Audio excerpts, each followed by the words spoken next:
The Living Dynamics of Cannabis, Episode 7, The Reproductive Economy. For most growers, flowering is measured by what can be seen above the surface. The first signs of pistils, the formation of flowers, increasing aroma, swelling calyxes, and eventually the final harvest. But beneath those visible changes, something much more complex is taking place. Flowering is not simply the plant producing larger buds. It is a complete reorganization of the plant's internal economy, where resources, energy, chemistry, and growth priorities are redirected towards one biological objective: reproduction. This is where cannabis becomes especially interesting, because modern cultivation has created a situation that is very different from the terroir or environment where the plant evolved. In nature, flowering exists for one ultimate purpose: successful reproduction and continuation of genetics. The plant produces reproductive structures, attracts pollination, develops seeds, and completes its life cycle. Modern cannabis cultivation has changed that equation. Growers have selectively bred plants to maximize resin production, flower development, and chemical expression while intentionally preventing seed formation. The result is a sexually deprived plant that is encouraged to invest heavily into reproductive structures, while the normal completion of that reproductive cycle is interrupted. This single difference has shaped much of modern cannabis cultivation. The flower that growers are harvesting is not simply a product. It is the result of a biological negotiation between the plant's evolutionary programming and the environment humans have created around it. During vegetative growth, the plant's priorities are focused on expansion. Roots explore the growing medium, leaves capture energy, branches develop structure, and the plant builds the foundation required for reproduction. Once flowering begins, that balance changes. The plant begins shifting resources away from continued structural expansion and towards reproductive tissues. This process is often misunderstood because growers tend to think of flowering as a separate phase that begins when the light schedule changes. In reality, the transition into flowering continues long after the initial signal. The plant does not instantly stop being vegetative and become reproductive. It gradually changes how it distributes resources, how it builds new tissue, and how it manages energy. One of the most important concepts in understanding this process of energy is the relationship between sources and sinks. In plant biology, a source is a tissue that produces or releases energy resources, primarily through photosynthesis. Mature leaves are some of the most important sources in the plant because they capture light energy and convert carbon dioxide and water into carbohydrates. A sink is a tissue that requires those resources for growth, storage, and development. During flowering, developing flowers become some of the strongest sinks within the plant. The relationship between sources and sinks is one of the reasons experienced growers debate defoliation so heavily. When a grower removes leaves through pruning, lollipopping, schwazzing, or other defoliation methods, they are not simply improving appearance or opening the canopy. They are changing the plant's resource network. Removing unnecessary or poorly positioned growth may allow better distribution and airflow, but removing too much productive tissue reduces the plant's ability to generate energy. The challenge is that there is no universal answer because every cultivar and growing environment changes the equation. A vigorous plant with a large root system, intense lighting, proper environmental control, and sufficient carbon availability will recover from aggressive pruning differently than a plant operating with limited resources. A cultivar naturally producing large amounts of foliage responds differently than one with a naturally open structure.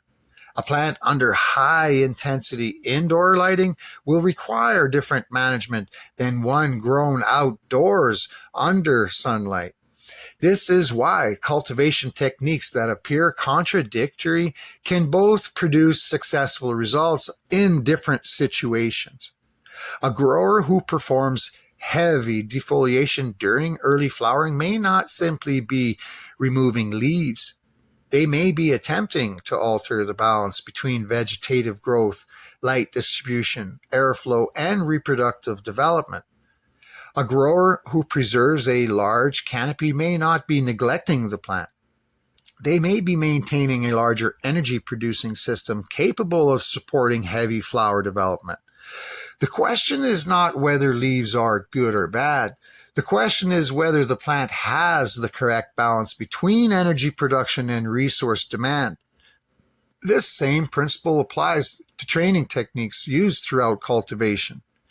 Low stress training, high stress training, topping, fimming, pinching, supercropping, and other methods are often discussed as ways to increase yield, but their deeper influence is architectural. These techniques alter how the plant organizes itself in space. They influence branching patterns, dominance relationships, light exposure, and the distribution of growth sites. Apical dominance is a major part of this conversation. The natural growth pattern of many plants is controlled by signals from the main growing tip, which can suppress the development of competing branches. When growers top or manipulate the main stem, they change the physical and hormonal relationships within the plant. Instead of one dominant central growth point, the plant may develop multiple competing branches. This does not create more genetic potential. It changes how existing potential is expressed.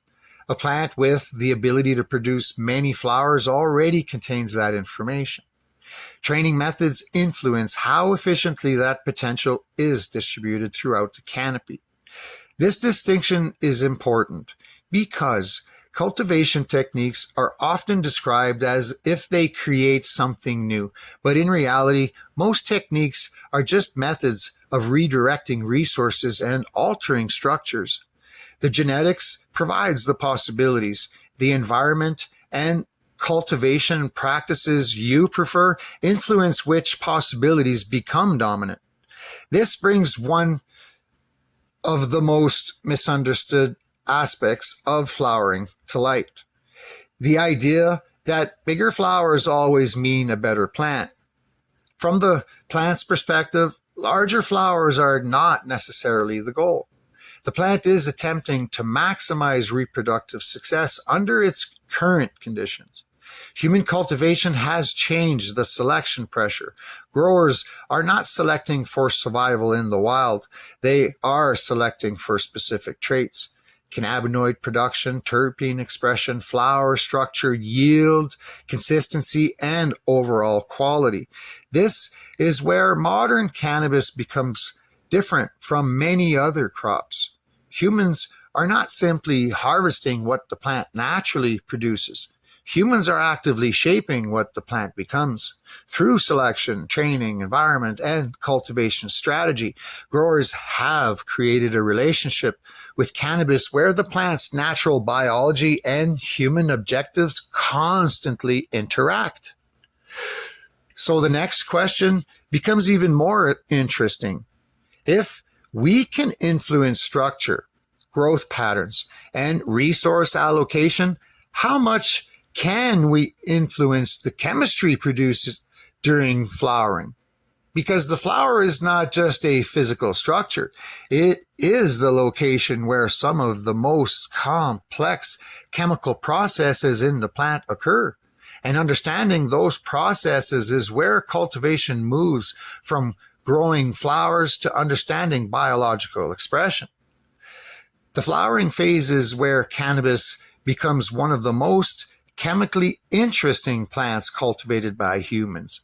While growers often focus on visible changes such as flower size, density, aroma, and resin production, the deeper story is happening at the biochemical level.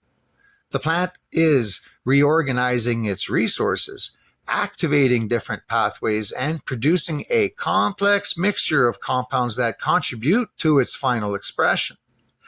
The flower is not simply where biomass accumulates. It is where genetics, environment, and cultivation decisions converge. One of the most fascinating parts of cannabis biology is that the compounds growers value most are not produced randomly. Cannabinoids, terpenes, and hundreds of other secondary metabolites are part of a complex network of biochemical pathways that develop through the plant's interaction with its environment. These compounds have roles within the plant's own survival strategies, but humans have developed an interest in them because of how they interact with our own biology. Glandular trichomes are one of the most important structures involved in this process. These tiny structures, located primarily on female flowers and surrounding tissues, act as specialized chemical production sites. They contain the machinery involved in producing and storing many of the compounds that make cannabis unique. But the amount and type of compounds produced are influenced by much more than simply the passage of time.